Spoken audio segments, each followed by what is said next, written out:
ओम नारायणं नमस्कृत्यं नरं चैव नरोत्तमं देवीं सरस्वतीं व्यासं ततो जयमुदीरयेते। अथर्ववेद चौथा कांड। सतचित आनंद और सारे विश्व का कारण ब्रह्म सबसे पहले सूर्य रूप में प्रकट हुआ, जो पूर्व दिशा में उत्पन्न होता है तथा अपने तेज से सारे जगत को व्याप्त करता है। यह प्रकाश और वर्षा का कारण सूर्यात्मक तेज सभी दिशाओं से आरंभ होकर अपने शोभन प्रकाश को फैलाता है।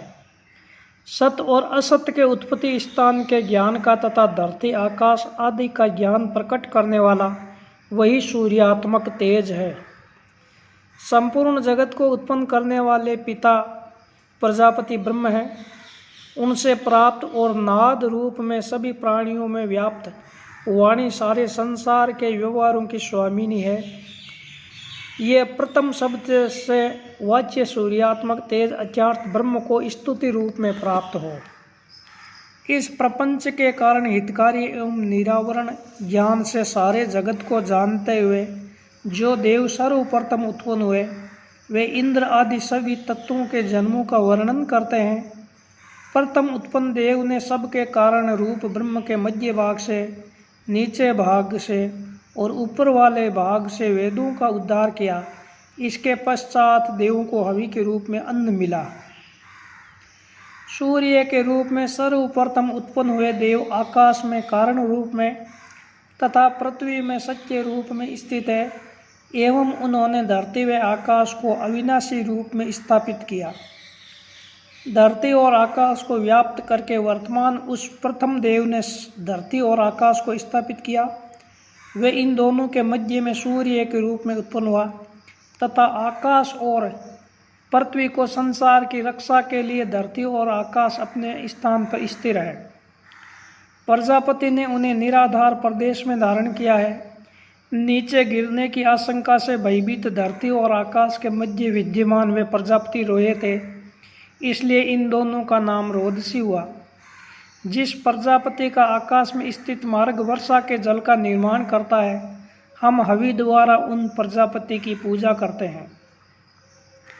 जिन प्रजापति की महिमा से आकाश विस्तीर्ण और पृथ्वी विस्तृत हुई है, जिनकी महिमा से अंतरिक्ष अर्थात आकाश और पृथ्वी के मध्यवर्ती भाग का विस्तार हुआ है तथा आकाश में प्रत्यक्ष दिखाई देने वाला सूर्य विस्तीर्ण हुआ, हम हव्य द्वारा उस प्रजापति की पूजा करते हैं।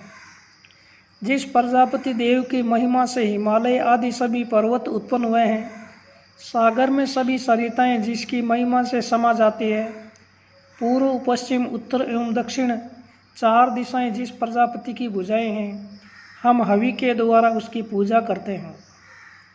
सृष्टि के आदि में जिन बलों ने सारे जगत की रक्षा की, अविनाशी और जगत के कारण हिरण्य गर्भ को जिन दिव्य जलों ने गर्भ के रूप में धारण किया, उन जलों को अपने मध्य धारण करने वाले प्रजापति की हम हवि के द्वारा पूजा करते हैं।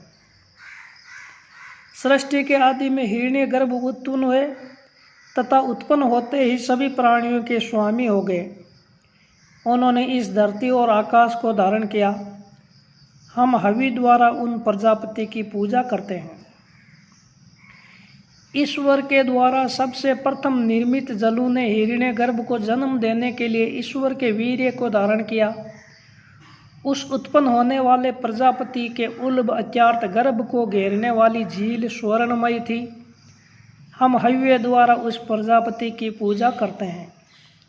बाघ, चोर, मनुष्य और भेड़िए ये तीन इस स्थान से भागकर दूर चले जाए।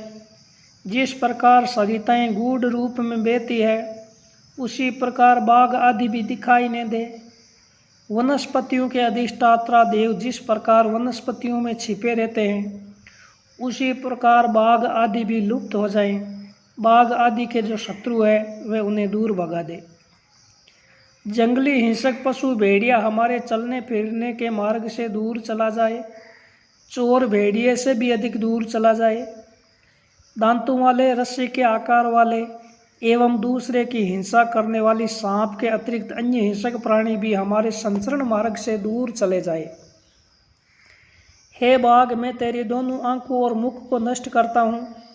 इसके अतिरिक्त मैं तेरे चारों पैरों के 20 नाखूनों को भी नष्ट करता हूँ। हम धातु से हिंसा करने वाले पशुओं में सबसे पहले बाघ का नाश करते हैं। इसके पश्चात हम चोर, सर्प, यक्ष, राक्षस आदि तथा भेड़िए का नाश करते हैं। आज जो चोर आता है वह हमारे द्वारा कूट पीट कर दूर भागे, वे मार्गों में से कष्टदायक मार्ग से जाए और इंद्र अपने वज्र से उसकी हिंसा करे। बाघ आदि हिंसक पशुओं के दांत बोथरे अत्यार्थ खाने में असमर्थ हो जाए, उनके सींग और पसलियों की हड्डियां भी पैनी न रहे। हे पथिक, वे तेरे मार्ग में दिखाई न दे और सोने वाले दुष्ट पशु भी पिछले मार्ग से दूर चले जाए। जहाँ मंत्र के सामर्थ्य से इंद्र और सोम से संबंधित संयमन कभी विपरीत प्रभाव नहीं डालता। हे क्रियाकलाप, तू अथर्वमेशी द्वारा दिया हुआ है, इसलिए तू बाघ आदि दुष्ट प्राणियों का हिंसक बने। हे कपित, अत्यार्थ केथ नाम के वृक्ष एवं फल वरुण का पौरुष नष्ट होने पर उन्हें वे शक्ति पुनः प्राप्त करने के लिए गंधर्वों ने तुझे खोदकर प्राप्त किया। उसी शक्तिवर्धक औषधि को हम खोदते हैं।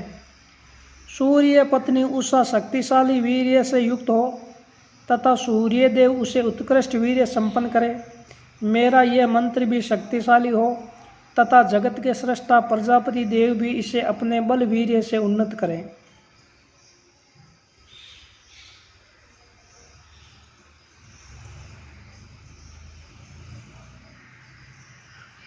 सर्पों में सबसे पहले तक्षक उत्पन्न हुआ, जो मनुष्यों में ब्राह्मण के समान सर्पों में पूज्य था। उसके 10 शीश और 10 मुख थे। क्षत्रिय आदि जातियों वाले सर्पों से पहले उत्पन्न होने के कारण तक्षक ने सबसे पहले स्वर्गलोक में स्थित अमृत पिया। सोम अत्यार्थ अमृत पीने वाला ब्राह्मण तक्षक कंद, फूल, मूल आदि से उत्पन्न रस को विष के प्रभाव से हीन बनाए। धरती और आकाश का जितना विस्तार है तथा सागर जितने परिमाण में स्थित है, मैं इन दोनों स्थानों में स्थित कंद, मूल, फल से उत्पन्न विष को नष्ट करने वाले मंत्रों से युक्त वाणी का उच्चारण करता हूँ। हे विष, सबसे पहले सुंदर पंखों वाले गरुड़ ने तुम्हें खाया था, इसी कारण तू इस पुरुष को मतवाला मत बना एवं विमूढ़ मत कर। हे विष, तू इसके लिए अन्न बन जा। 5 अंगुलियों वाले जिस हाथ ने डोरी चढ़े हुए होने के कारण झुके हुए धनुष के द्वारा पुरुष के शरीर में विष को पहुंचाया है, उस हाथ को मैं सुपारी वृक्ष के टुकड़े से मंत्रों की सहायता से प्रभावहीन करता हूँ। बाणों में लगे फल से जिस विष ने शरीर में प्रवेश किया, उसे मैं मंत्र बल से बाहर निकालता हूँ। विषैले पत्तों वाले वृक्ष से, लेप से, पत्ते से, पशु के सींग से एवं मल से जो विष उत्पन्न हुआ है, उसे मैं अपने मंत्र बल से शरीर से अलग करता हूँ। हे बाण, तेरा विष बुझा हुआ फल विष रहित हो जाए, इसके बाद तेरा विष प्रभावहीन हो जाए, सारहीन वृक्ष से बना हुआ और तुझसे संबंधित धनुष भी प्रभावहीन हो जाए। जो लोग विषपूर्ण जड़ी बूटियों को पीस कर खिलाते हैं, जो लोग लेप के रूप में विष का प्रयोग करते हैं, जो विष को दूर से फेंकते हैं तथा जो समीप रहकर अन्न फल आदि में विष मिला देते हैं, मैंने अपने मंत्र के प्रभाव से इन सब को शक्तिहीन बना दिया है। जिन पर्वतों पर कंदमूल के रूप में विष उत्पन्न होता था, उन्हें भी मैंने शक्तिहीन कर दिया है। हे विषयुक्त जड़ी बूटी, तुझे खोदने वाले शक्तिहीन हो जाए तथा मेरे मंत्र के प्रभाव से तू भी प्रभावहीन हो जा। जिन पर्वतों पर विषैले कंदमूल उत्पन्न होते हैं, वे भी शक्तिहीन हो जाए। वारण वृक्ष जहाँ उत्पन्न होते हैं, उस वारणावती का विष हरि जल हम मनुष्यों के विष को दूर करता है। उस जल में स्वर्ग स्थित अमृत का विषनाशक प्रभाव विद्यमान है।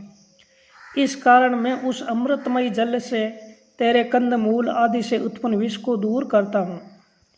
मेरी मंत्र शक्ति से पूर्व और उत्तर दिशा में उत्पन्न होने वाला विष प्रभावहीन हो जाए। दक्षिण, पश्चिम तथा नीचे की दिशा में उत्पन्न होने वाला विष करंज भात से सामर्थ्यहीन हो जाए। हे दुष्ट शरीर वाले विष, बिना जाने वे खाया हुआ तू चर्बी को जलाने वाला और उदर संबंधी रोगों का जनक है। इस पुरुष ने तुझे क्रम भात समझकर खाया था, तू इस पुरुष को मूर्छित मत बना। हे राजा, तुम सिंहासन तथा हाथी रथ घोड़ा आदि सवारियों के प्रति अनिच्छा मत करो। तुम शक्तिशाली एवं कार्य अकार्य का ज्ञान रखने वाले हो। तुम शत्रुहंता हो। राज्य सिंहासन पर बैठकर तुम मित्रों का कल्याण करो। इंद्र आदि देव तुम्हें अपना कहे। सिंहासन पर बैठे हुए राजा की सब लोग सेवा करें। राजा भी सिंहासन पर बैठकर राज्य लक्ष्मी को धारण करे, तेजस्वी बने तथा प्रजा पालन में तत्पर हो। अभिषेक से उत्पन्न राज्य तेज दसों दिशाओं में फैल जाए। शत्रुओं को दूर भगाने वाले राजा के नाम मात्र से शत्रु भयभीत होने लगे। यह राजा शत्रु मित्र पत्नी आदि के प्रति विविध प्रकार का व्यवहार करता हुआ दंड युद्ध अध्ययन आदि कर्म करे। हे राजा, तुम व्याघ्र चर्म पर बैठकर और बाघ के समान अपराजय होकर पूर्व आदि विशाल दिशाओं को जीतो। तेजस्वी होने के कारण सारी प्रजाएं तुम्हारी कामना करें तथा दिव्य जल तुम्हारे राज्य को प्राप्त हो, जिससे तुम्हारे राज्य में अकाल न पड़े। हे राजा, आकाश से बरसने वाले जो जल अपने रस से प्राणियों को तृप्त करते हैं, अंतरिक्ष और पृथ्वी पर जो जल स्थित है, मैं तीनों लोकों में स्थित इन जलों से तुम्हारा अभिषेक करता हूँ। हे राजा, दिव्य जल अपने तेज से तुम्हें सींचे, जिससे तुम मित्रों के बढ़ाने वाले बनो। सबको प्रेरणा देने वाले सविता देव तुम्हें सामर्थ्य दे। नदी के रूप में जल जिस प्रकार सागर को प्रसन्न करते हैं, उसी प्रकार दिव्य जल राजा को शक्तिशाली बनाए। जिस प्रकार माता का पुत्र आलिंगन करता है, उसी प्रकार महान सौभाग्य प्राप्त करने के लिए जल राजा को शक्तिपूर्ण बनाते हैं। जल में वर्तमान गेंडे के समान अपराजय राजा को सेवक जन अभिषेक के द्वारा और वस्त्र आभूषण से अलंकृत करे। हे अंजन मणि, तू त्रिकुट नामक पर्वत से जीवित प्राणियों की रक्षा के लिए आ। तू त्रिकुट पर्वत की आँख है। इंद्र आदि सभी देवों ने रोग रहित रहने के लिए तुझे चार दीवारी के रूप में प्रदान किया है। हे त्रिकुट पर्वत पर उत्पन्न अंजन मणि, तू पुरुषों, गायों, घोड़ों और घोड़ियों की रक्षा के लिए स्थित है। हे अंजन, तू राक्षस, पिशाच आदि से उत्पन्न पीड़ा का नाश करने वाला है। तू अमृत का सार जानता है। तू अनिष्ट निवारण करने के कारण जीवों का पालक है।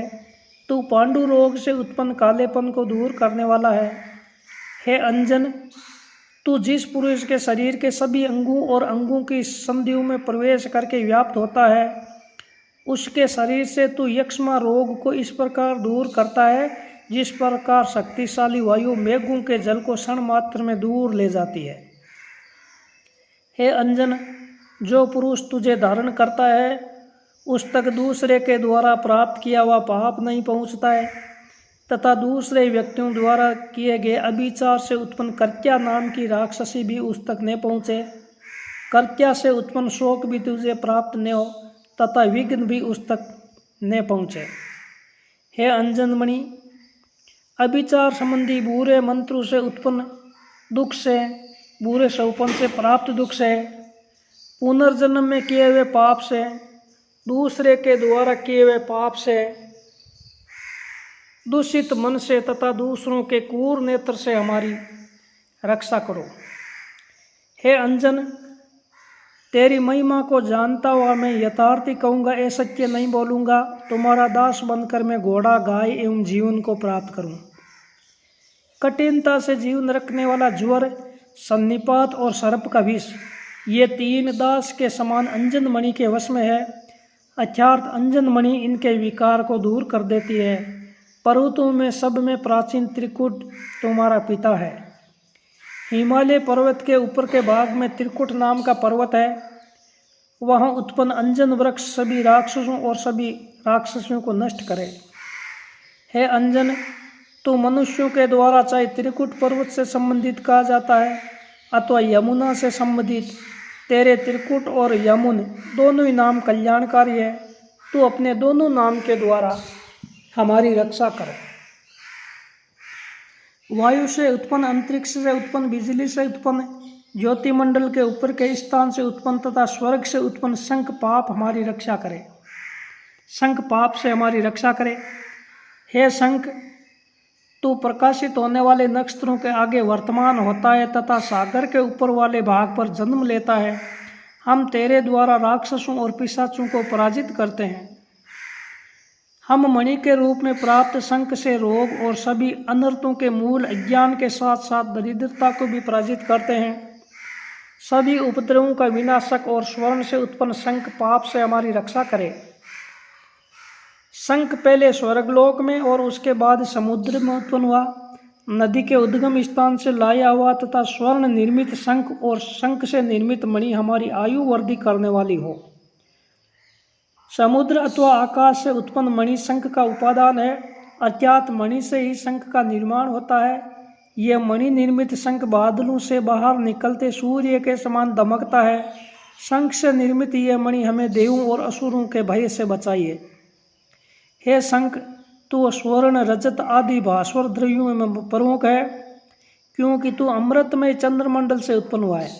युद्ध में तू रथों पर दिखाई देने योग्य है, तर्कस में भरा हुआ तू दीप्त दिखाई देता है। इस प्रकार का शंख अथवा शंख से निर्मित मणि हमारी आयु को बढ़ाए। इंद्र आदि देवों का जो रक्षक था वह स्वर्ण शंख का कारण हुआ, अर्थात स्वर्ण से शंख का निर्माण हुआ। वे स्वर्ण शंख के रूप में शरीर धारण करके जलों के भीतर विद्यमान रहता है। हे यज्ञोपवित्र वतधारी ब्रह्मचारी, मैं इस प्रकार से शंख के रूप में स्थित स्वर्ण को तेरे शरीर में चिरकाल जीवन के लिए बांधता हूँ। ये स्वर्ण संबंधी मणि तुझे शक्ति, तेज एवं दीर्घ आयु प्रदान करके कहने के साथ साथ 100 वर्ष तक तेरी रक्षा करे।